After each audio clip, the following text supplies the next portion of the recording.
मेरे प्रिय विद्यार्थियों, मैं किरण महन आज आपको शब्द रचना में उपसर्ग चैप्टर समझाने जा रही हूँ। पहले हमने शब्द पढ़ा था। शब्द एक सार्थक इकाई होते हैं जिसका अर्थ हमें समझ में आता है जब हम उस शब्द मूल शब्द के आगे शब्दांश जोड़ देते हैं तो एक नया शब्द बन जाता है। उस शब्दांश को उपसर्ग कहते हैं।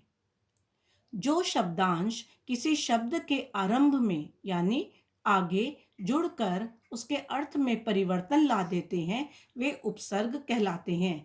जैसे ऊपर देखिए, रूप एक मूल शब्द है, उसमें हमने अनु लगा दिया तो शब्द बन गया अनुरूप, जिसका अर्थ है के अनुसार। प्राय एक शब्द है, उसमें उसके आगे हमने अभी जोड़ दिया तो शब्द बन गया अभिप्राय। अंत एक मूल शब्द है, उसमें हमने अति जोड़ दिया। अति में जब हम अंत जोड़ते हैं तो त्य की आवाज करता है तो शब्द बन जाता है अत्यंत। दोष में निर जोड़ने पर निर्दोष बन जाता है। अब देखिए, उपसर्ग द्वारा शब्द के अर्थ में किस तरह बदलाव होता है। पहले वाक्य में लिखा है, हमें अपने देश का मान रखना चाहिए। यहाँ पर मान का मतलब गौरव है। अब दूसरे वाक्य में हम कहेंगे किसी का अपमान नहीं करना चाहिए। यहाँ अपमान का मतलब है बेइज्जती। तो हमने क्या सीखा? मान का अर्थ इज्जत और उसके आगे हमने अपशब्दांश जोड़ दिया, वह बन गया अपमान, उसका अर्थ बन गया बेइज्जती। तो अपशब्दांश का अर्थ होता है बुरा या विरुद्ध।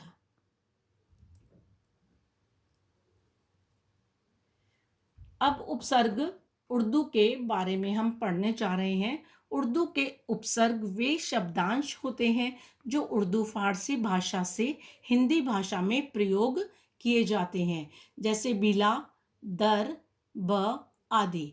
जब हम मूल शब्द वजह में बिला लगा देंगे तो वह बन जाएगा बिला वजह। असल में दर जोड़ देंगे तो दर असल। गैर एक मूल शब्द है, उससे पहले हम ब जोड़ देंगे तो बगैर शब्द बन जाता है। अब हम पढ़ेंगे संस्कृत के अव्यय जो हमारी हिंदी भाषा में उपसर्ग की भांति इस्तेमाल होते हैं। ये उपसर्ग वे शब्दांश होते हैं जो संस्कृत के अव्यय होते हैं और हिंदी में अपने मूल रूप में उपसर्ग के रूप में लगाकर प्रयोग किए जाते हैं, जैसे अंतर, अध्य, अन आदि। अंतर उपसर्ग है, मन के साथ जुड़ने पर यह अंतर्मन बन जाता है।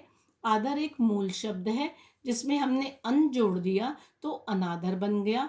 पतन एक शब्द है, जिसमें हमने अध्या जोड़ दिया तो अध्यापतन बन गया। तो बच्चों, अब आपने देखा कि मूल शब्द के आगे जो शब्दांश जुड़ जाते हैं उसे उपसर्ग कहते हैं और उसके अर्थ में परिवर्तन हो जाता है। ठीक इसी प्रकार आपने अपने पुस्तक में चैप्टर उपसर्ग एवं प्रत्यय को पढ़ेंगे और ध्यान से पढ़ेंगे और उसको समझने की कोशिश करेंगे। धन्यवाद।